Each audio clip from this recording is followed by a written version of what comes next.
eu virei outra vez.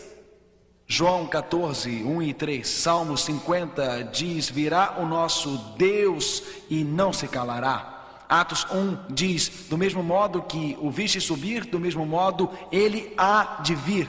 1.500 lugares na Bíblia dizem que Jesus virá outra vez. Irá a igreja verdadeira ensinar que Jesus virá outra vez? O que vocês acham? Logicamente que sim. Irá a verdadeira igreja ensinar a verdade sobre a morte? A Bíblia diz que Cristo vem, e assim sendo, vem para ressuscitar os mortos.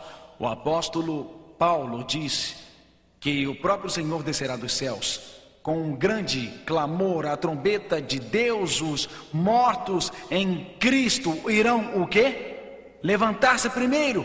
Portanto, se eles foram para o céu, por que tem que Jesus voltar pela segunda vez para levá-los para o céu?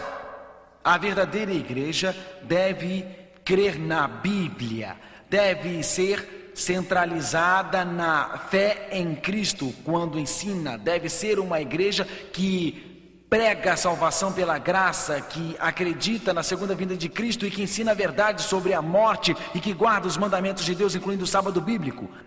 Ela deve ser assim porque a Bíblia diz: se você quer encontrar os remanescentes, a igreja dos últimos dias. Pessoas me falam: pastor, por que você é um adventista do sétimo dia? Eu não sou um adventista do sétimo dia porque eu nasci como um adventista do sétimo dia. Eu nasci em um adorável lar católico. Eu nasci e fui ensinado junto ao altar pelos padres. Me preparei para participar na missa com os padres. Mas ao estudar a Bíblia, eu aprendi que a Bíblia é a única fonte de fé. Eu aprendi que Jesus é meu Salvador. Eu aprendi que Jesus está voltando logo. Eu descobri que Deus tinha um grupo de guardadores do sábado, baseado no livro de Apocalipse. Adventistas do sétimo dia não são simplesmente outra denominação, mas eles são um movimento divino que Deus tem levantado, baseado em profecias. Aqui está a paciência dos santos. Aqui estão os que guardam os mandamentos de Deus e têm a fé de Jesus. Não me entendam mal. Existem cristãos maravilhosos em cada denominação. Eles amam a Jesus e a salvação não depende de qual a igreja que você pertence. Não é, amigos? Salvação é o quanto você conhece Cristo e se apaixona pela sua verdade. Uma coisa é estar na igreja verdadeira, mas é outra coisa ter uma paixão por Cristo e não amar a verdade. Deus está guiando todos, homens e mulheres, de volta para a verdade de sua palavra. O que é que o texto bíblico diz? Aqui está a paciência dos santos.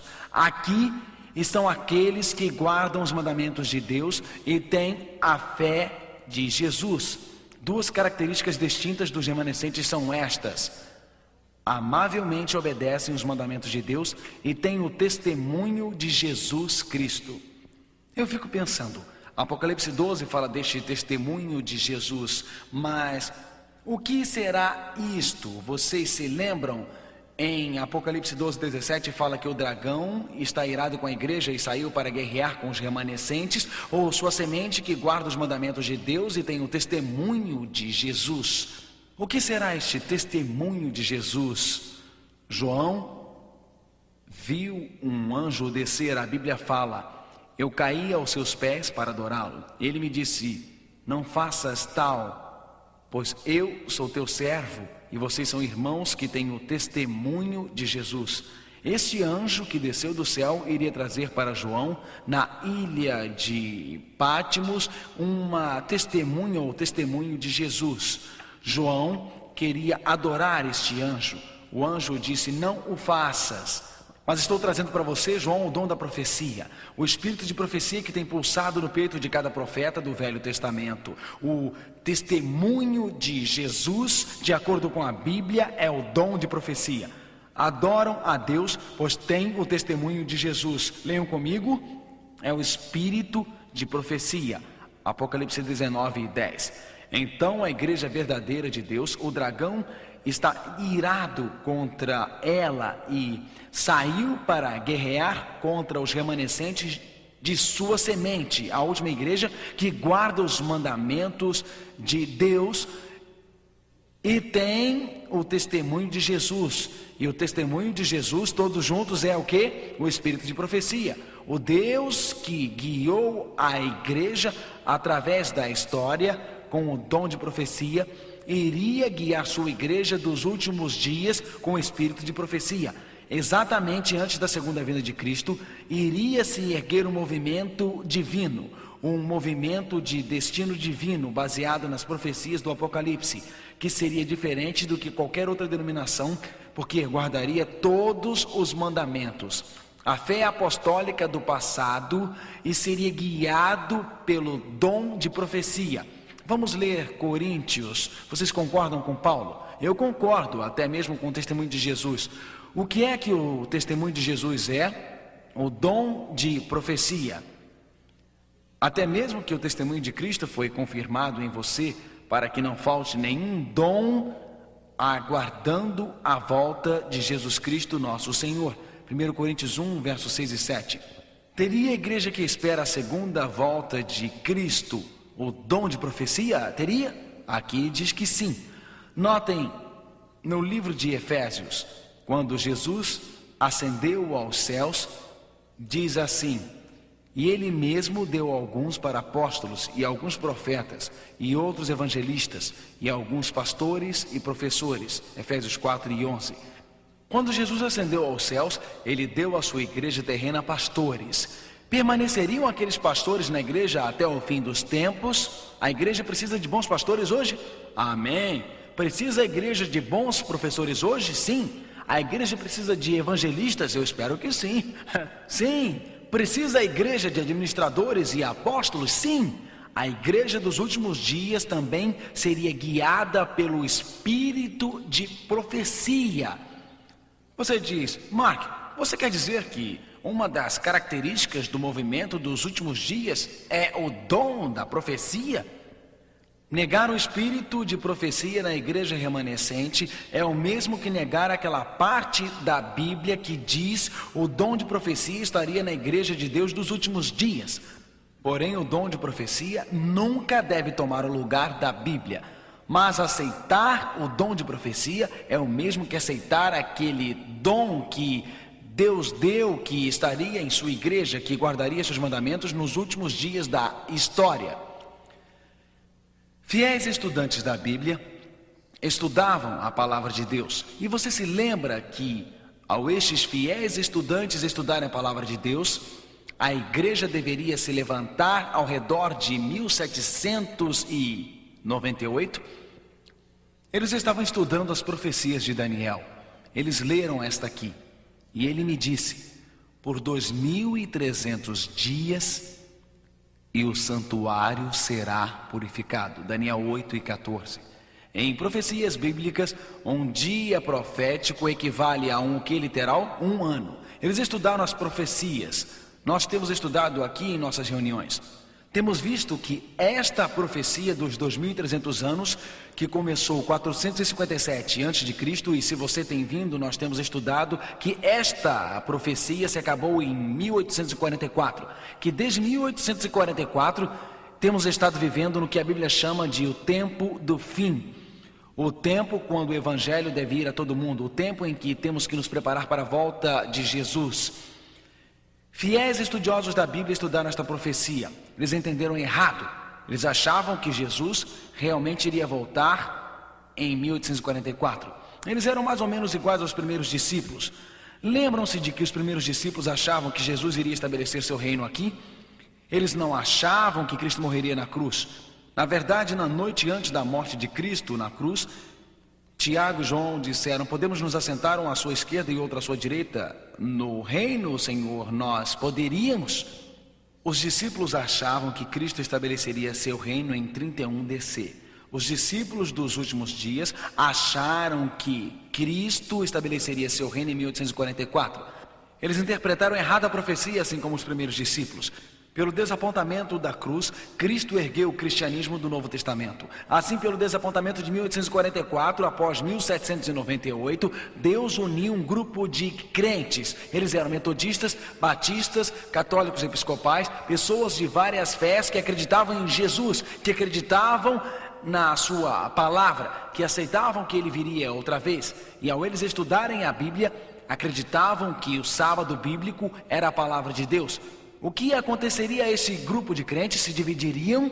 Deus os abençoou com visões e sonhos. Uma jovem mocinha, Ellen Harmon, mais conhecida como Ellen White, assim como ela, metodistas, batistas, católicos, episcopais, estes homens e mulheres que anelavam guardar os mandamentos de Deus e que anelavam guardar o sábado, estes homens e mulheres que almejavam seguir a verdade, ela os viu espalhados, mas depois ela os viu sendo aproximados por uma brilhante luz por detrás deles. Ela viu um mundo cheio da glória de Deus, com pessoas que amavam a Jesus.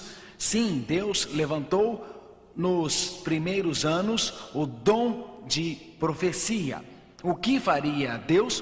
Como abençoaria Deus sua igreja dos últimos dias? Sem dúvida ele teria uma igreja baseada na Bíblia. Sem dúvida ele teria uma igreja que amaria a Deus. Sem dúvida teria uma igreja que pregaria a verdade da segunda vinda de Cristo. Sem dúvida ele teria uma igreja que fosse fiel a ele e guardasse o sábado do sétimo dia. Ele teria uma igreja que fala a verdade sobre a morte. Ele teria uma igreja que nos primeiros anos fosse guiada pelo dom de profecia.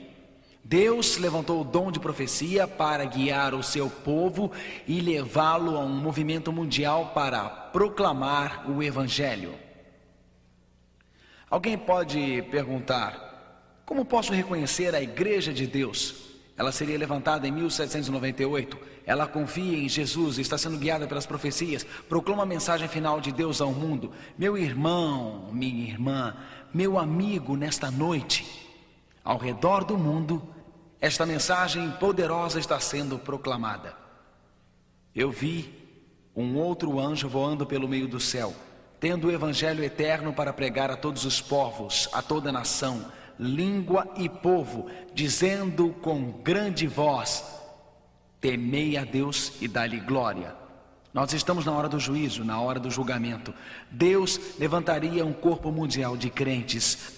Isto está acontecendo nesta noite. Eu vi Deus se manifestar em Moscou, no auditório do Kremlin. Lá no Kremlin, 13.000 pessoas se levantaram. Bíblias foram distribuídas por caminhões do exército e mais de 2.000 foram batizados. Eu tenho visto Jesus se manifestar ao redor do mundo. Deus está te convidando nesta noite na China. Muitos têm sido alcançados na China. Esta mensagem verdadeira do advento está sendo pregada em uma província. 1.500 já foram batizados. Ali na Polônia, eu assisti enquanto centenas eram batizados. Iugoslávia, centenas batizadas. Deus está fazendo algo muito especial em um lugar na Sibéria. A maior estação de rádio de ondas curtas que pode enviar mensagens através do rádio, a maior parte das mensagens enviadas eram mensagens comunistas. Agora está sendo usada para enviar mensagens da Bíblia e Jesus Cristo.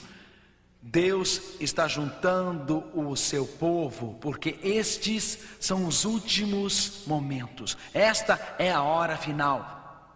Nesta noite, amigo, não importa o que você tem passado em sua vida, não importa a dor que você tenha sentido, o problema, o desapontamento que você tem vivido, Deus o trouxe aqui.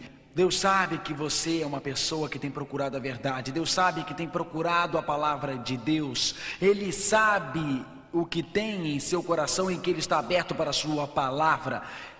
Eu não sou um adventista do sétimo dia porque eu nasci num lar adventista. Eu não sou um adventista porque a igreja adventista é outra denominação. Nesta noite particularmente, para ser honesto com Deus, eu abri minha Bíblia como um rapaz de 17 anos e disse: Jesus, eu quero encontrar teu remanescente. Deus disse: aqui estão os que guardam os meus mandamentos e têm a fé de Jesus Cristo. Deus tem um povo remanescente hoje no mundo. Ele o trouxe a esta reunião especificamente para trazer-lhe a verdade, para levá-lo à sua palavra. Ao você escolher segui-lo, ao colocar sua mão na dele, não importa quão fraco você é, ele é forte. Não importa quão frágil você está, Deus lhe dá força. Sejam quais forem seus desafios, Deus é maior do que os seus desafios.